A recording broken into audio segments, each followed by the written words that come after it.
Hey everyone, so this is going to be a video covering on why you should never use Bitcoin whenever you're on the dark web, because it's probably one of the first things that you will do once you're going through if it's the dark web OPSEC Bible, or if it's just in general you heard, oh yeah, a vendor wants you to pay them in Bitcoin. It's probably not a good idea to use Bitcoin when you're making purchases, and I'm going to be covering the reasons why and also the alternatives in this video, so stay tuned. So to go on the first point, this is a bit of a background on Bitcoin. So what is Bitcoin? So Bitcoin is essentially a decentralized digital currency that allows people to send and receive money over the internet without using banks or governments. So it was initially used before KYC. So KYC means know your customer. KYC procedures on the dark web, since you did not need an ID card to buy it, but now you do. It operates based off of a blockchain to store and record different transactions. So it acts as a public and immutable ledger, essentially. So then to get into what is a blockchain is essentially just a series of blocks of information, usually involving some transactions. And these transactions are then committed to the blockchain, in which each block contains a hash of the previous block. So if you don't know what a hash is basically, let's say you take in, let's say you want to fingerprint something digitally, right? Like let's say it's something like a password, right? And you want to compare that against, you want to check if that kind of password is valid, but you don't essentially want everybody to know what the password is.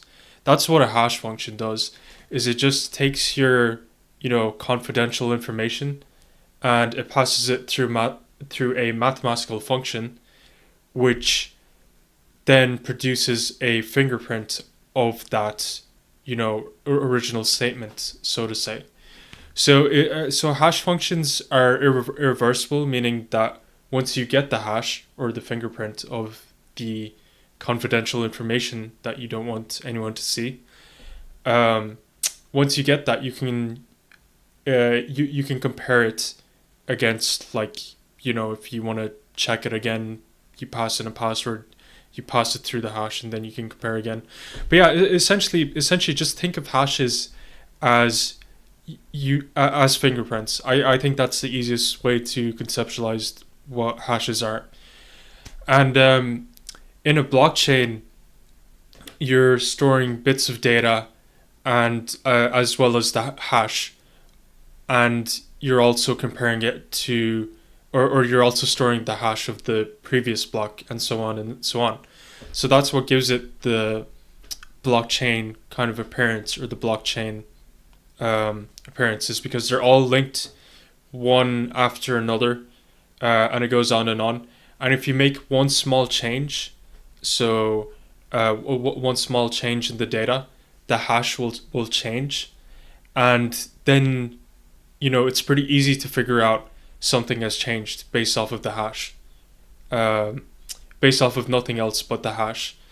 Because if you were to start at, let's say, the very left hand side, with the previous hash of 000, and then you get another hash of 6U9P2, if you were to make a change in this block over here, it would make a change throughout all of the subsequent blocks. So one minor change will change everything in the subsequent blocks, and then you'll know if the blockchain is altered.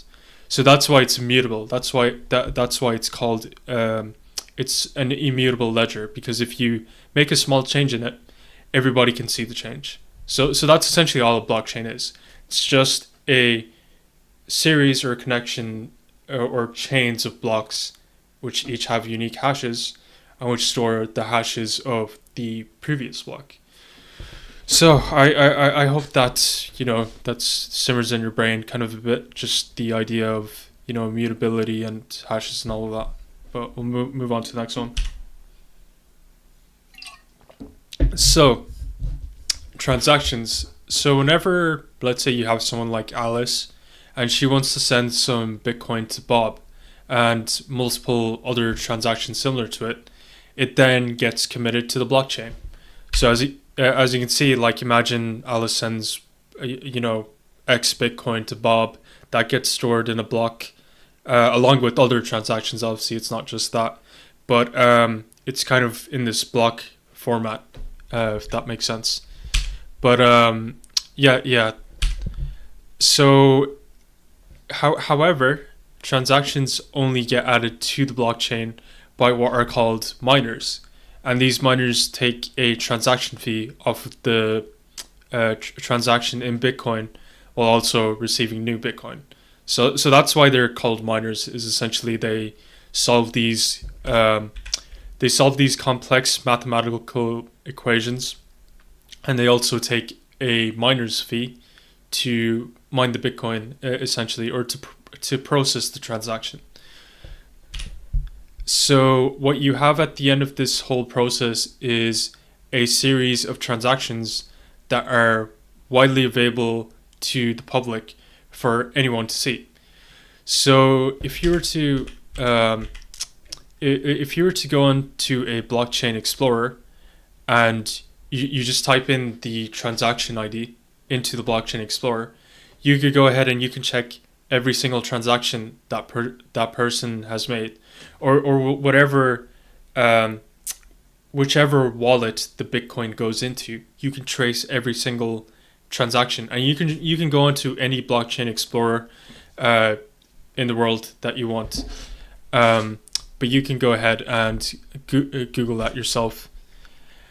Now, these transactions are pseudo-anonymous, meaning that you know the addresses of the wallets and which entity you're sending to.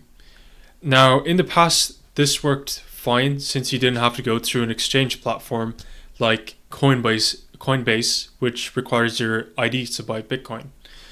But now, since an ID is required, it is easy to trace who you are through a simple blockchain explorer.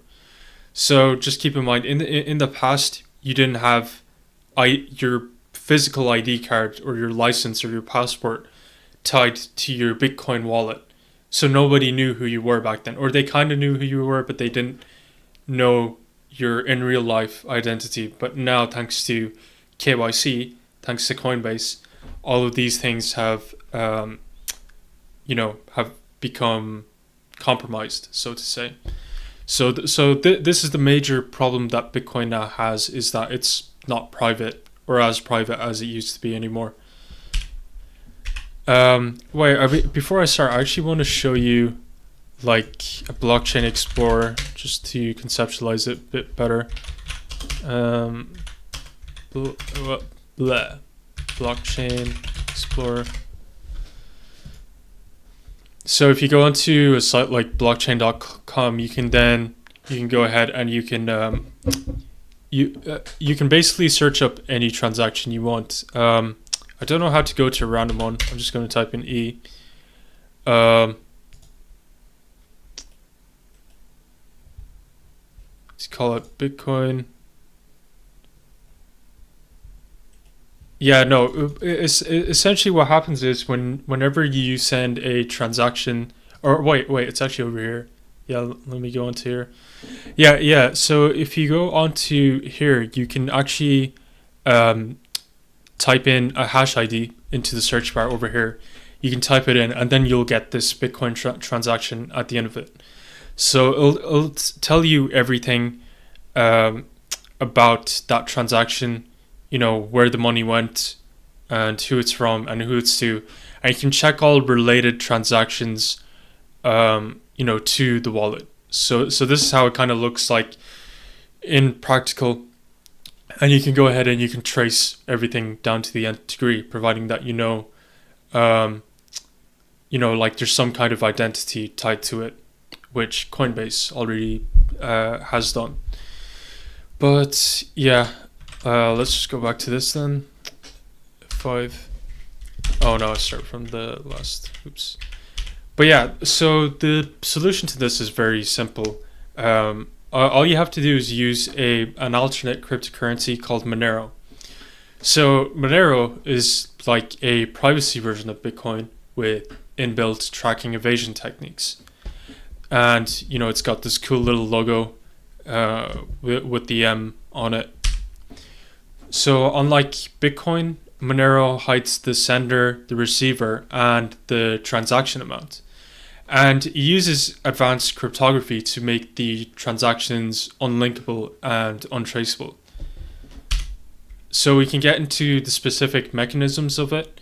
So every recipient gets a one-time public key, which is also the stealth address. And if someone knows the recipient's main address, they cannot see which transaction belongs to them, which hides their identity from the blockchain. And finally, your input is mixed with other decoy inputs from the blockchain, and observers can't tell which input is actually being sent. So a concept known as ring signatures. So this is why it's always recommended to use Monero instead of Bitcoin when making purchases on the dark web. Because with Bitcoin, if you try to make an anonymous transaction through Bitcoin, and there's a process called Bitcoin tumbling, there's basically a risk of the tumbler being compromised, and also not to mention that high transaction fees associated with that.